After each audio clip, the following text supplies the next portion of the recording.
Welcome everybody to another episode of the Talking with Heroes talk show program. I am Bob Calvert, your host. Ted is behind the camera. We're broadcasting right now from Bagram Air Field. You'll hear a lot of the planes in the background, and we're here on TalkingWithHeroes.com. Our online news site is thankyoufforyourservice.us. Most of you know we've completed a complete trip through Iraq, and now we're coming to the close of our trip through Afghanistan with our troops, the great job they are doing through both countries. We're here right now with the 10th Combat Aviation Brigade Task Force Phoenix from Fort Drum, New York. What I'd like to do is ask you to introduce yourself, talk about who you are, where you're from, how long you've served. My name is Sergeant Paul Roberts. Been with the Army for a little over 10 years now. Actually, just volunteered to come out here with my unit, Bravo, with the 7158th Chinook unit, to be a door gunner out here, and it's a lot better job than I thought it would be. It's a lot of fun. The guys have a lot of good morale, and it's just, I really enjoy seeing a lot of the country and a lot of the people that a lot of times people are stuck at the fob, you know, doing their job, and I get to go around. It's a lot of fun doing that. Flying around that I do for them to get me from one location to another on these Chinooks and Blackhawks, that's you. That's my job, to protect you, make sure you get there safe. I really appreciate it. I always try to make an opportunity to thank the ones as we get off the plane. Thank you for getting us here safe. We appreciate it. We definitely appreciate the handshakes. So is this your first deployment? This is my first deployment to Afghanistan, yes. Okay, and are you with the reserves or active duty? I'm with the reserve unit. They are actually out of Kansas City. I actually am out of Fort Hood. I volunteered to go with them. They needed some people to go, so I said I'd be more than happy to go and serve my country. Cool. Kansas City is my hometown. It's where my daughter enlisted in the Army. Yeah, we'll talk about that later. All right. Okay, talk about what we're getting ready to do. If I could preface this, I got a letter, an email from one of the support groups that you had sent a letter out, and you were asking people back home to help with care packages for a specific purpose. And so talk about that real quick, and then I guess we're going to go inside the Chinook too. Roger. Well, it started out, I wanted just to send the letter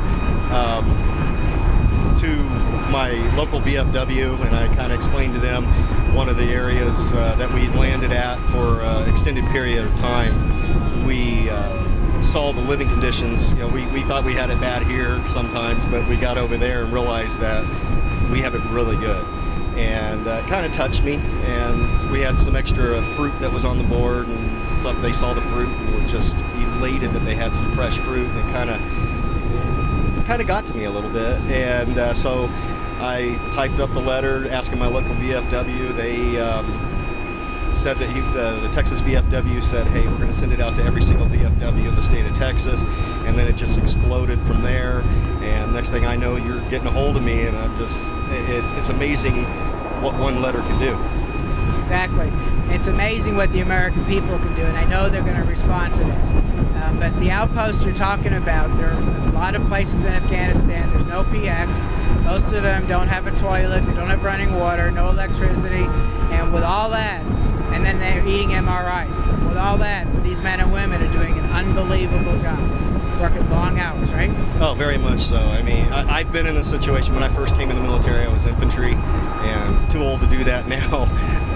But the things they go through, you don't join the military or go out to these little areas with no electricity and any MREs all day long because you want to or because you love it. You do it because you love your country, and you want to, you know, let everybody back at home know that they're safe because of what you're doing.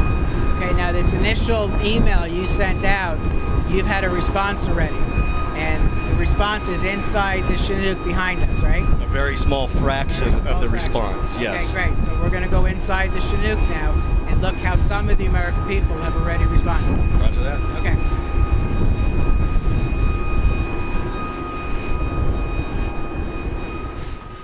Okay, wow, look at this. You have a lot of boxes there, and you said this is just a fraction.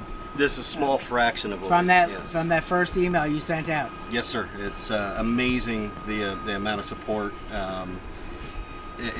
that's poured in. The emails I get daily asking me what should I send, You know, it's just unbelievable.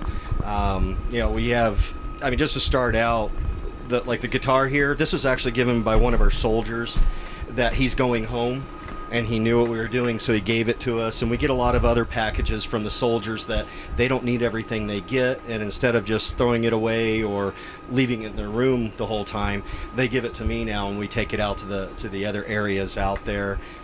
Some of the other people, Soldier Angels. See their box right there, Soldiers Angels. Yes, you know, and matter of fact, some of them, hopefully the guys are going to enjoy the soccer balls and stuff like that, frisbees that we've gotten. Of course, a lot of snacks and stuff like that you know, keep them busy while they're sitting on a guard post for hours on end. You know, a sucker can mean a lot when you're sitting there that long. It's absolutely amazing the feeling you get when you get a care package or even a letter. The letters you get. You know, to know that the people back at home care. We know they do, but when we get something from them that we could actually hold and look at, it's you know, it's very. There's really not a way to explain it. It's an unbelievable feeling, you know. And we have bunkers. I believe it's bunkers in Baghdad that they have actually donated golf clubs. That's what I wrote down here. Bunkers in Baghdad. Right. And this all started actually with what's his Dan West. Yes, Dan West out of Austin, Texas. The VFW out of Austin, Texas. He's a retired Marine. Yes, he is. He was a retired Marine. I sent the letter to him. He's with my VFW. And he pretty much just sent it out everywhere, and it's just absolutely amazing what he did, like I said before. There's, let me see where we have the, I apologize, I'm having to look on the thing. Yeah, the Troop Support Foundation. Marshmallow. Yes, Operation Marshmallow. What's really neat with them is they actually put marshmallows in each box for the troops, which is... What people say. Because it's important, you know, people, you know, I've seen like on Soldiers Angels board sometimes, or others, I'll see people who are sending care packages, but they don't hear from the troops. And obviously from watching these videos now from Iraq and Afghanistan, that's because they work so many hours. They don't get days off, many days off. But these packages are so appreciated. Good, what's in here? This is one of the ones that was given by one of our troops. Okay. He, I guess he really loves pudding. And he just couldn't eat it all. So he actually just, he told me, hey, take this, take it to the guys. They can enjoy them as well. Box right here. This one we actually got today. And this one is from Coastal Bend Troop Support. And they're out of Rockport, Texas. Constant Bend. Or is it? Yes. Yeah, Constant Bend. Yes, I'm sorry. Coastal. Where is it? Coastal? Yeah, Coastal. Frisbees, little eye pro for you know, protecting your eyes. These are kind of neat. These are handmade. Wipe your sweat off when you're out there. It's just something that, you know, if you have children, obviously. I actually got something like this when I first got here, and I wrote a letter on it to my daughters and mailed it back home to them. And actually, my youngest sleeps with it. And so it was just kind of neat. It wasn't exactly like this, but it was a similar idea. And my daughter, she actually sleeps with it every night. My wife says that she loves it. So you get a lot of free time, and you know, people sending us frisbees, little handheld video games. Those are great. You know, shoelaces. Those, like socks in there. Socks. You'd be surprised, a lot of these outposts, they can't do laundry. Exactly. So a fresh pair of socks or foot powder. Yeah, foot powder is amazing. I got really bad rash on my legs in Iraq, and that foot powder is, it's just, yes. And I can see it in these outposts where you can't take a shower, and it's hot all the time. Yes. The sand's blowing at you. And, baby wipes are a lifesaver. Yeah. Baby wipes are amazing. Little, you know, I haven't even looked at this one. This is kind of neat. This is the first time I saw it. I guess this, you know, keep you wet, keep underneath your Kevlar. You can keep that wet, hold the sweat from dropping down in your eyes. That's creative stuff. You know, like I said, I just literally, now here's another one from it, hasn't been open. And a lot of times what we'll do is we will actually open them up because we're going to multiple locations, and we'll split the things up so that not one whole area gets nothing but foot powder, or not one whole area gets nothing but toothbrushes. We want to make sure that we disperse it out for them. And a lot of times, let's say they get something that, let's say shampoo. Well, the ones that have running water can use that more compared to if we get the waterless shampoo. Then the ones that don't have the running water, of course, we'll give them the waterless shampoo. So we kind of try to watch how we do it and try to take care of them the best we can. Oops. Let's see here. That one. Same thing? Yeah, that's the same. Yeah, that's the same thing as the other one. Let's see here. What do we got here? Yeah, baby wipes, like I mentioned.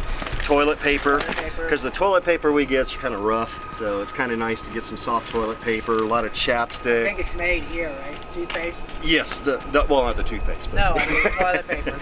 Yes. Like I said, baby wipes are a lifesaver. A lot of little tiny hand sanitizer packs, chapsticks, soap, Rolaids and Tums when you're out there. You know, those MREs will definitely give you heartburn sometimes, so it's nice to have that. Advil. Yeah, Advil, ibuprofen. Yeah. Oh, this one is actually from Marshmallow. And that every single pack they send out, they send a pack of marshmallows. So I thought was kind of really neat. And I thought that was really a classic thing that they do. You know, so the Operation Marshmallow obviously sent this one.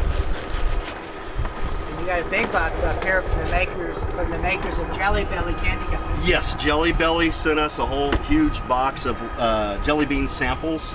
And obviously the guys will be happy with that. Who doesn't like Jelly Bellies? We got some boxes here from Soldiers Angels. Yes, yes. There's other boxes over here. Wow, this is great. It's just a little bit of everything. I mean, so what you're doing is you're going out, when you're going on missions, you're gonna, every chance you get, you're gonna take these to these outposts where they don't have anything like this. Yes, They're sir. out there for long periods of time. Yes, sir. It's you know, we never know until typically the next day where we're going, or until the day of where we're going. So we try to keep things separated in a pack. When we go to a certain area, we've even had it to where we just drop the ramp, kind of kick it out and go. And that's how remote they are. You can't even land. Exactly. That's amazing. And they have troops serving there. Wow. Yes. And then there's some forward operating bases, like we have Medalar. Methalum, yes. Yeah, they don't have a PX. There's a little thing in a. Yeah, Methalum. There's a lot of them like that, where they have a base. Mm-hmm. There's not a lot there. Exactly. Their PX is open only on Mondays, I believe, and so they really don't have anything unless they're able to go in on Mondays. So that we even try to help them out sometimes too, which it's a lot of fun. So even though we've been hearing in Iraq about the drawdown, there's still troops there. Mm-hmm. We've been hearing about troops coming home, but there's tens and tens and tens of thousands of troops all over Afghanistan. So it's important for the American people. One, they could find organizations right in their town. They could go to the VFW, go to American Legion. Yes. Look in for troop support on the internet. Yes. Find a Soldiers Angels or Operation Gratitude. There's so many groups. Desert Angels. I mean, it goes on and on. Heroes Box was one when I first got here. Heroes Box. Yeah, that was one I personally signed up with, and they sent me a couple care packages that I shared with my unit, that was very nice. I know I've heard this everywhere we've been in Iraq and Afghanistan. You know, this has been going on for a long time, but we need a resurgence across America. Yes. Of supporting the troops. You know, really kick it in gear now. But there's also the families back home. Yes. Right. Why don't you talk about that? Because you have a family back home. Yeah, well, it's a bigger family the way I look at it.